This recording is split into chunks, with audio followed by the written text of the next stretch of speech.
أعوذ بالله من الشيطان الرجيم بسم الله الرحمن الرحيم أولئك الذين اشتروا الضلالة بالهدى এরাই তারা যারা হেদায়েতের পরিবর্তে গোমরাহিকে ক্রয় করেছে। এরা কারা? যারা হেদায়েতের পরিবর্তে গোমরাহিকে ক্রয় করে। তাআলা এখানে এই ইশতারা শব্দটা মাজাজ হিসেবে ব্যবহার করছে। মূলত হলো ইখতারা, হ্যাঁ, মানে নির্বাচন করার অর্থ হতে পারে, খোঁজা অর্থ হতে পারে যে তারা গ্রহণ করেছে। বুঝতে পারছো? তাহলে উলাইকাল্লাযীনা ইশতারাউদ দালালাতা বিল হুদা ফামা রাবিহাত তিজারাতুহুম ওয়ামা কানু মুহতাদিন। দেখো, রাবিহাত সামিআ ইয়াসমাউ এর ওজনে কি? রাবিহা, মানে তাদের লাভ হয় নাই। কি হয় নাই? এই যে বলে না রিবা, এই রিবা লাভ হওয়া। বুঝতে পারছো? তাহলে আগে যেহেতু ব্যবসার কথা বলছে, আগে এর সাথে মিল রেখে এর পরের শব্দটা ব্যবহার করা হয়েছে। বুঝতে পারতেছো? তাহলে ফামা রাবিহাত তিজারাতুহুম ওয়ামা কানু মুহতাদিন, যেহেতু এই যে ইশতারা শব্দ আগে আনছিল। বুঝতে পারতেছো? ইশতারা মানে কি? ক্রয় করে না? যে ক্রয় বিক্রয় যেই জিনিস করে ওইটা তো ব্যবসায়ী পণ্য না। ক্রয় বিক্রয় যেই জিনিসটা করে সেটা তো মূলত ব্যবসায়ী জিনিস থাকে। এই জন্যই আল্লাহ তাআলা ওই অবস্থার সাথে মিল রেখেই দেখো ফামা রাবিহাত তিজারাতুহুম, যে তাদের ব্যবসায় লাভবান হয় নাই। কি হয় নাই?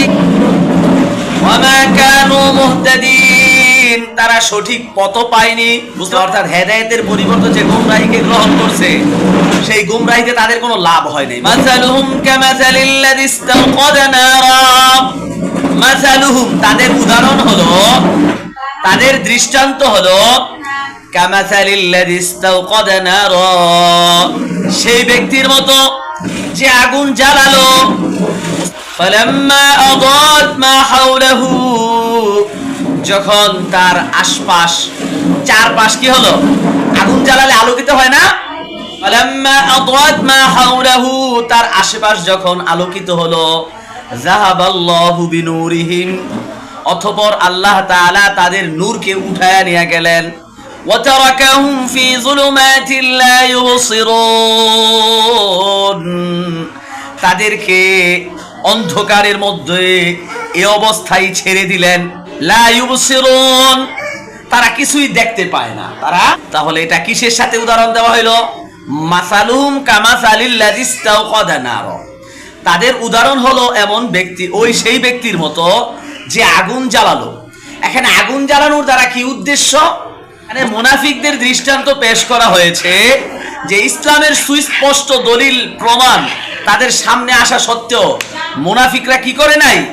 তাদের হিংসা বিদ্বেষ, তাদের ভিতরে যে গুমরাহি আছে, এই গুমরাহি থাকার কারণে তারা কি করে নাই? ইসলামের এরকম সুন্দর দলিল প্রমাণ দেখা সত্ত্বেও তারা কি করে নাই? ঈমান আনে। সুস্পষ্ট দলিল প্রমাণকে আগুনের সাথে তুলনা করা হয়েছে।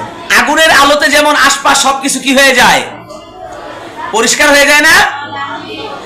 অনুরূপ ভাবে ইসলামের এরকম দলিল প্রমাণের দ্বারা তাদের সামনে সব সত্য পরিষ্কার হয়ে গিয়েছিল। তাদের সামনে সত্য কি হয়ে গেছিল? পরিষ্কার হয়ে গিয়েছিল। তারপরও তাদের যে জিদ আছে, তাদের যে রাগ আছে, কি রাগ? কি তাদের বংশের ভিতরে। ইব্রাহিম আলাইহিস সালাম থেকে একটা আসছে ইসমাইল আলাইহিস সালাম, ঠিক না? আর একটা হলো ইসহাক আলাইহিস সালাম। বুঝতে পারছেন? ইসলামের বংশ হলো বনি ইসরাইল। ইসহাক আলাইহিস সালাম থেকে বংশ আসছে কি? ইসমাইল আলাইহিস সালাম থেকে আসছে হলো মক্কার মধ্যে যারা বসবাস করছে তারা। বুঝতে পারা হলো শেষ নবী আসবে হলো তাদের বংশে।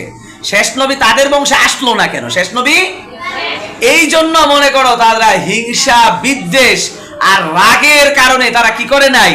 মুহাম্মদ সাল্লাল্লাহু আলাইহি সাল্লামের প্রতি ঈমান আনে নাই। বুঝতে পারছো?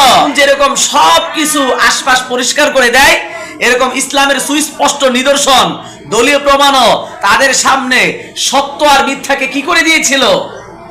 পরিষ্কার করে। কিন্তু তারা কি করে নাই? ঈমান। অতঃপর আল্লাহ তাআলা কি করেছেন? আল্লাহ তাআলা রাসূলকেই উঠায় নিয়ে গেছেন, ঠিক না?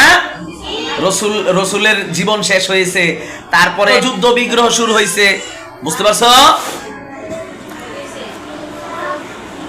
সুম্মুম বুকমুন উমিয়ুন ফাহুম লা ইয়ারজিউন, তারা হলো বধির। বধির বলা হয় তোমার, বধির হলো যারা কানে শোনে না, বধির কারা? এরপরে সুম্মুম বুকমুন, বুকমুন অর্থ বোবা, বুকমুন অর্থ কি?